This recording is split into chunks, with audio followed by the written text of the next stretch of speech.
Yes, Carla. I'd like to welcome the Minister here to take the adjournment this evening. This adjournment relates to a school in my own constituency, namely St Mary's National School in Stranorlar, County Donegal. The school was first constructed back in 1958. There was an extension added to the school in 1974. The current enrolment at the school, as I understand it, is 479. Employing 36, of which 25 are teachers. There's 7 special needs assistants at the school, 2 clerical officers, together with 2 maintenance staff. Now, a large proportion of the enrolment of 479, 149 of the children are being taught in prefabricated accommodation to the rear of the school building.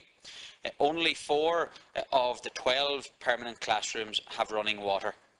The annual bill for rented prefabricated accommodation at the school is currently running at close to €60,000, 58,847. And the new enrolments over the last number of years, in 2010 had 57, 2011 67, and 2012, which is the current academic school year, 74 additional enrolments at the school.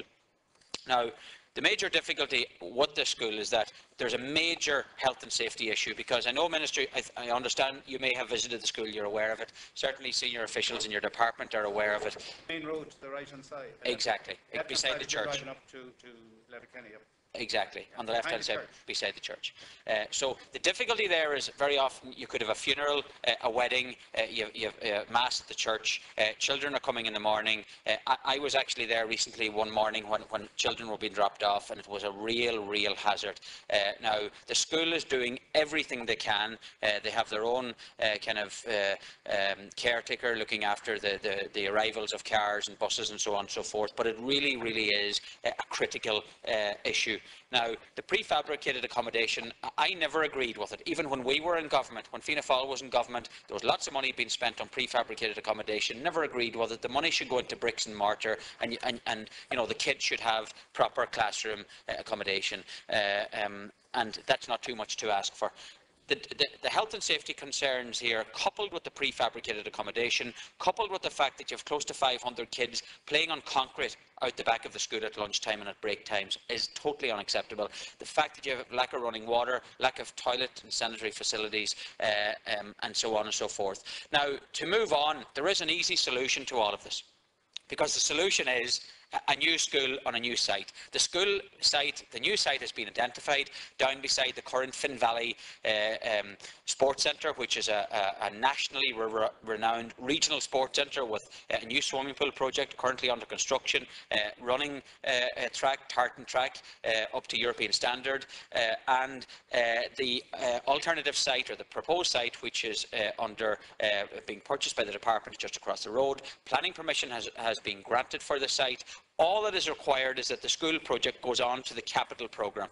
Now, before we left government, Minister, the project was actually placed on the capital programme. Now, I know that there are competing demands, but if there's no school in a position like St Mary's National School in the country that deserves to be included, then I don't know what deserves to be included, or what school project deserves to be included, because this is an absolute emergency case. The project has been progressed so far, and I have been in written correspondence with officials in your own department. To be fair, they have responded back. They've outlined the current situation. They have, in the final paragraph of recent correspondence, outlined that the project could be included on the capital programme where funds were made available. And what I'm calling on you this evening, Minister, you may not have the answer this evening, but I'm pleading with you to look at including this particular project, given the very unique circumstances of the case. I think the children of St Mary's National School, almost 500 of them,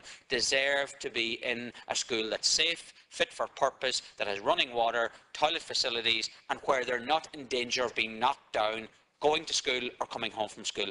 That's what we're looking for. It's a very simple situation, because the project has been developed so much All that is required is the funding over a period of time to build the project, and we're now living in an area where there's great value for money out there. We can actually get value for building a project like this. There's competing contractors willing to compete for the price. So, Minister, you may have some good news this evening. I certainly hope you do. You're smiling, so that's a good sign. Minister. I am familiar with the school. The last by-election, I think every by-election brings people like us as strangers to a constituency, and you end the campaign as an expert of every back alley and back lane, but that school I know quite well, and I know the church beside it. And I'm glad for the Senator's illumination of the opportunity to build a decent school, because there's no question about the unsatisfactory nature of the existing school. Everything you said I would concur with, and I've received representations from other public representatives in Donegal on it. My problem, quite honestly, is the following. We are blessed with a growing population, but I will not be blessed if the kids who were born this morning in 4 years' time are looking into a field and not looking into a schoolyard, even if that schoolyard is all concrete and is littered with prefabs and substandard buildings. The figures, just to put on the record of the House: total pupil enrolment in both primary and post-primary schools, which currently is at about 515,000 in primary, and it's about 361,000 in secondary, and that combined together is expected to grow by 100,000 between 2012 and 2019. In other words, an additional 70,000 pupils at primary level and another 30,000 pupils at post-primary level. And enrolment will continue to rise at post-primary level up to the year 2024 at least. Now, I've heard what the Senator has said. If we get additional monies in terms of a capital programme, buildings that were taken off the capital programme, including this particular project, were taken off the programme primarily, and the primary criterion, Senator, through the Chair, was what is the demographic growth in the area. And areas which there was no dispute about the necessity for a replacement building, but if the population was static or not in any way dynamic, not exerting additional demand, then we had to reprioritise it. And when I brought out the 5-year capital programme, the criterion has been the dominant criterion. There are more than one. Was population growth. I will have a look at it as you requested, and we'll see just where it is in the context of that. But I can't give you any indication tonight. And thank you. Thank you. Senator O'Donnell, briefly. I appreciate the Minister's response. I suppose the catch-22 for not only this school but indeed other schools, there's a Gael school up in Buncrannon, Donegal, in a catch-22 position as well, because if the current accommodation in the school complement is not up to the required standard, then parents are going to make the decision to send the kids to a school that's upgraded. So it would be unfair to penalise a school simply because they haven't got the standard of accommodation to attract the new pupil numbers.